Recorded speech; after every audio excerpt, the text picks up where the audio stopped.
I'm back. Hopefully this video will be relatively short. I'm just going to go really quickly over Newton's laws and introduce us to forces. So Newton's got 3 laws. They're fairly simple once you get to know them. The first one says that an object at rest stays at rest unless acted on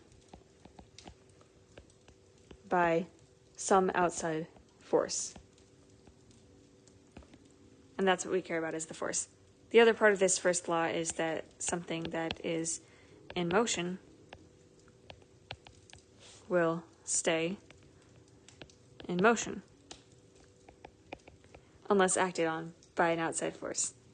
So as we're about to learn, forces change how fast you're going, and so if you're going at a certain velocity, that's not going to change until you're acted on by something.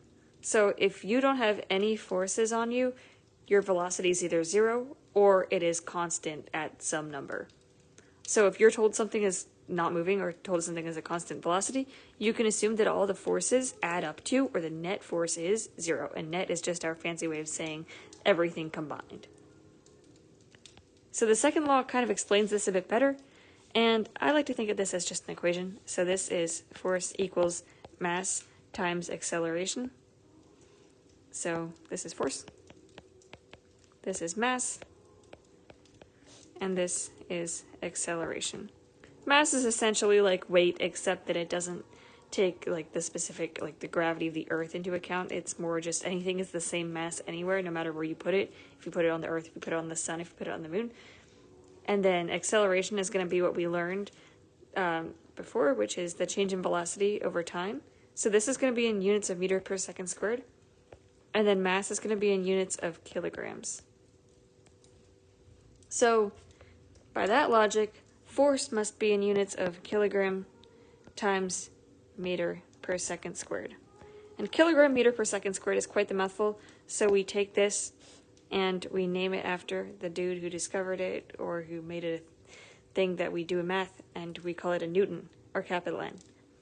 So if I said that I have an object and it's getting a force put on it of 6 newtons, and it ends up accelerating at 2 meters per second squared, how massive is the object? Well, if we do force equals mass times acceleration, we're going to get that our mass is 3.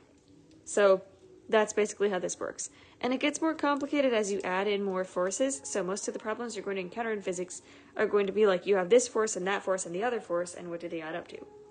So it gets more fun later on. The third law is that for every action, there is an equal and opposite reaction. So, for example, this is a person, and the person is standing on the earth. So, there is gravity that the earth is putting on the person, right? The person is going down because of the force of gravity. I know in physics we love subscripts. I hate them, but they are a necessary evil. And then the equal and opposite reaction is something here that we call the normal force, which is the earth is pushing up on the person. So I want to change this a little bit and say, let's say that this person is above the earth. Not as far above as they look in the picture, but like, let's say that this person jumped in the air, right? So you're still going to have a force of gravity. The earth is pulling on the person. Now, I don't know if we call this the normal force or what we call it, but the person is actually also pulling on the earth. And I guess I would also call this a gravitational force, because gravity is like between 2 different objects, right, that are attracting each other. So the person is attracting the earth with the same force that the earth is attracting the person. And the first time that I saw this, I looked at this and I went, okay, then why doesn't the earth jump up to the person? Well, the answer to that lies in Newton's second law of F equals ma. So this F is going to be the same, but these two masses, I'm going to differentiate them, mp for mass of the person and me for the mass of the earth, and ap for the acceleration of the person and ae for the acceleration of the earth. So if the force is the same, think about how do two variables relate when they're both on one side of an equation and the other side is constant. We call that inversely proportional. So my point is that if the mass of the earth is really big, the acceleration has to be tiny. And if the mass of the person is really tiny, the acceleration has to be really big. So the earth is accelerating toward the person, but it's doing so because of Newton's laws in such a small quantity that we don't care. So that's one example of Newton's third law in action. Here's another example of Newton's third law. For every action, there's an equal and opposite reaction. Let's say that this is like some hanging shelf, and it's got a little string coming off of it, and on this string is a weight. You're often just going to see a weight or a mass in physics that's just sitting there or hanging there. And I'm going to call it m because it's a mass. So this thing is hanging in the air, right? So it's obviously being affected by gravity. Everything's going to be affected by gravity, so we're going to call this the gravitational force.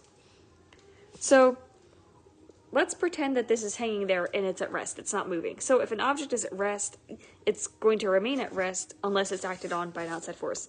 Well, it's being acted on by a force, so why the heck is it not moving? Well, we talked about the concept of net force, and net force in this case is going to have to be equal to 0 because the object is not moving.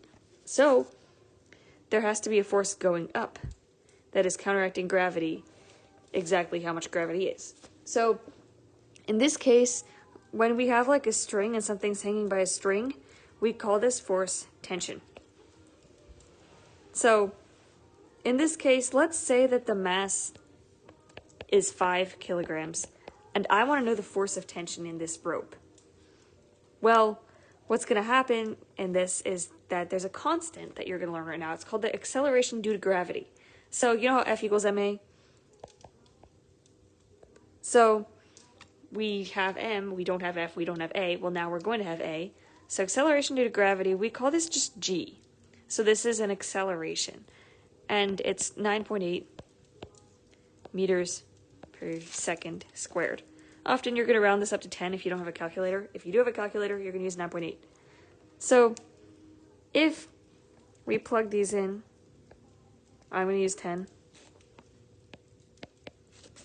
then we're going to get that this gravitational force is going to be 50 newtons, or 50 kilograms times meter per second squared. So by that logic, the force of tension must also be 50 newtons, because these are the only two things that are happening, and they add up to 0. Let's look at one final example. So this is a new example. And I used to play hockey at one time, so here's me, and I'm wearing hockey skates.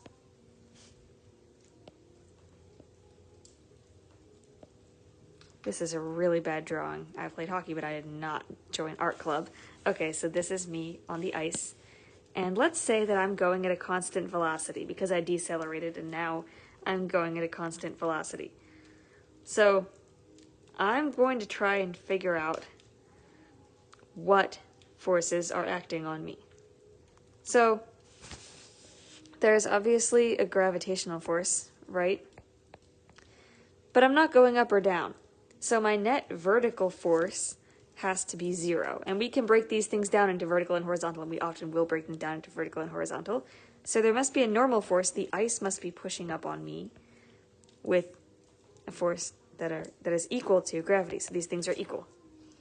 So we can also look at some other forces. So let's say that like in my muscle contractions, in my skating, I'm creating a force that is going forward.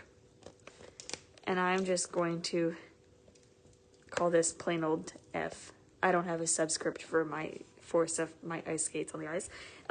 And I'm going forward. Except, I said I was going at constant velocity.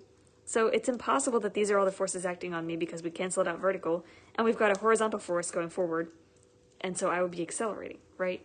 So there has to be something pulling me back. And so sometimes in problems, they're going to say that we should consider friction. So friction is a force that results from two things like rubbing into each other, and nothing is truly flat in this world, so things are going to get caught in each other's grooves, and you're going to get friction.